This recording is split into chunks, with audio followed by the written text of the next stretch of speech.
Pues vamos ahora a hablar ya de economía.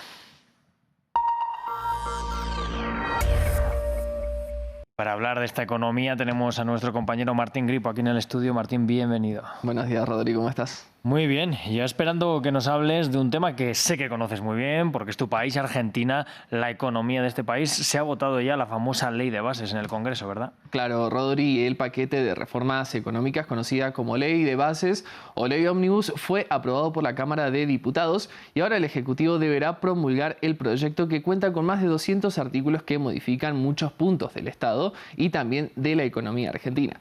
El camino de este proyecto fue turbulento. De una ley de 600 artículos por las negociaciones, quedó reducida a más de la mitad. Y en su camino pasó por diputados, por el Senado y nuevamente por diputados, donde la aprobación fue por 147 votos positivos y 107 negativos. La oficina del presidente de la República Argentina celebra la aprobación de la Ley de Bases y Puntos de Partida para la Libertad de los Argentinos, con 38 diputados y 7 senadores y el apoyo de un sector de la dirigencia política y a pesar del obstruccionismo del kirchnerismo y sus cómplices de siempre quienes demoraron el proyecto durante meses, el gobierno nacional logró la aprobación de la primera ley en el camino hacia el país libre y próspero que los argentinos eligieron el pasado 19 de noviembre.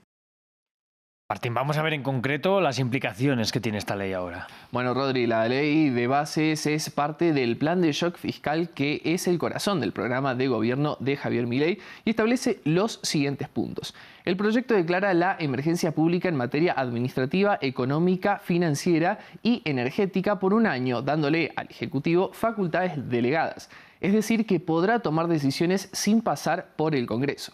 La iniciativa permite también la reforma del Estado con las privatizaciones de algunas empresas estatales y aplica cambios en la legislación laboral y también jubilatoria. Y también incluye incentivos para el sector de la energía y los hidrocarburos y también para las grandes inversiones. Otra de las propuestas aprobadas es el denominado paquete fiscal, que incluye un blanqueo de capitales y la restitución del impuesto a las ganancias, que pesa sobre los salarios de los trabajadores de ingresos medios y también ingresos altos, Rodri.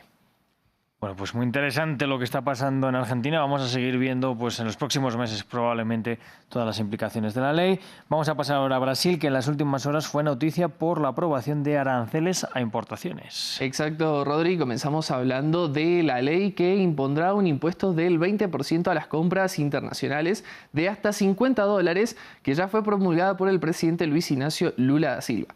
Este impuesto alcanzará en gran medida a las compras internacionales en línea de bajo costo, una solicitud que habían realizado los minoristas brasileños que argumentan que están siendo víctimas de competencia desleal, principalmente contra los gigantes de comercio electrónico de China. Y la aceptación por parte del Ejecutivo se da luego de que Lula se había mostrado un tanto reticente a la iniciativa, puesto que había señalado que la medida podría afectar a las personas con menores ingresos, Rodrigo.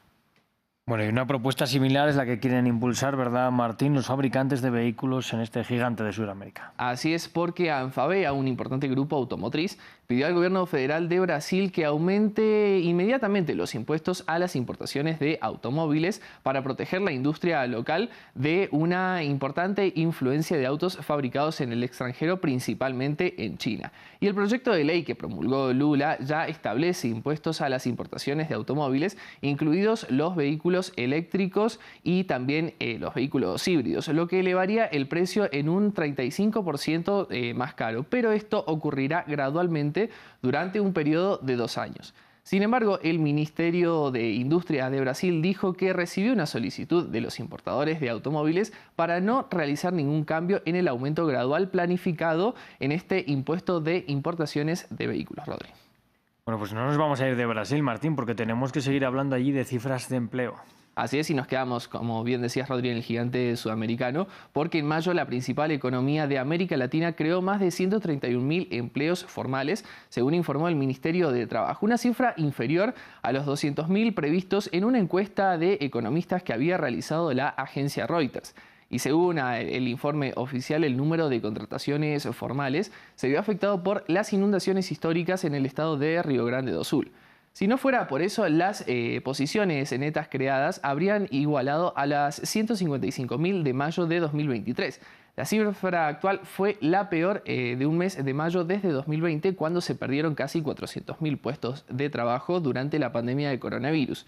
Y de enero a mayo se crearon más de 1 millón de puestos de trabajo frente a los casi 900.000 registrados en el mismo periodo, pero del año anterior.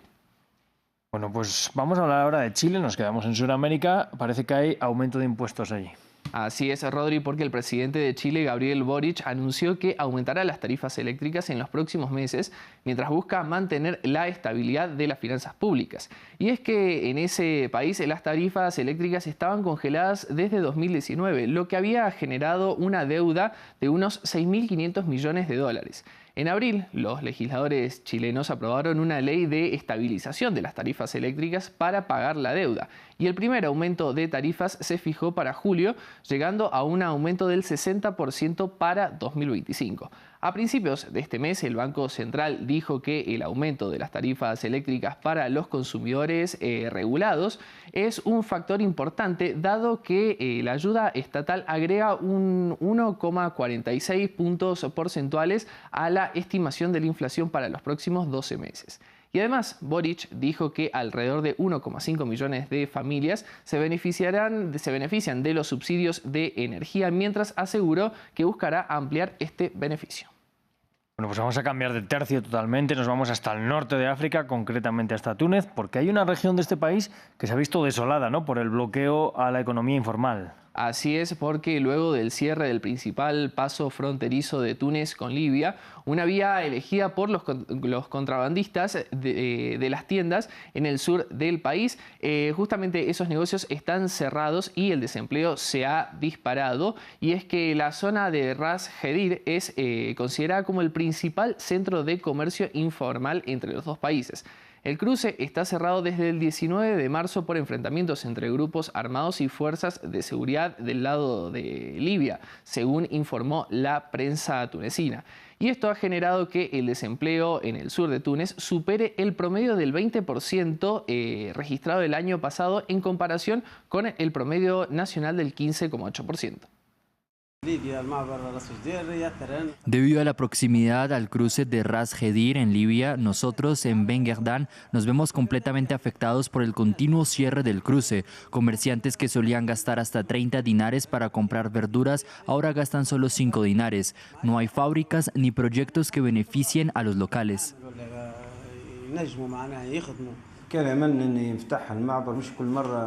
Esperábamos que el paso fronterizo finalmente se reabriera, pero nos sorprendió una vez más el cierre continuo, sin solución a la vista. Esta situación nos ha afectado gravemente psicológicamente a los habitantes de esta ciudad, porque el cruce es nuestra fuente de ingresos. Todo esto sucede por la ausencia de las autoridades. No ven a la gente. Nuestros vínculos con Túnez se limitan a documentos oficiales y facturas de servicios públicos. Pues Martín, vamos a cerrar aquí la primera crónica económica de la mañana, pero nos vemos más adelante. Así será, Rodríguez, enseguida. Bueno, pues nosotros vamos a hablar ya de deportes.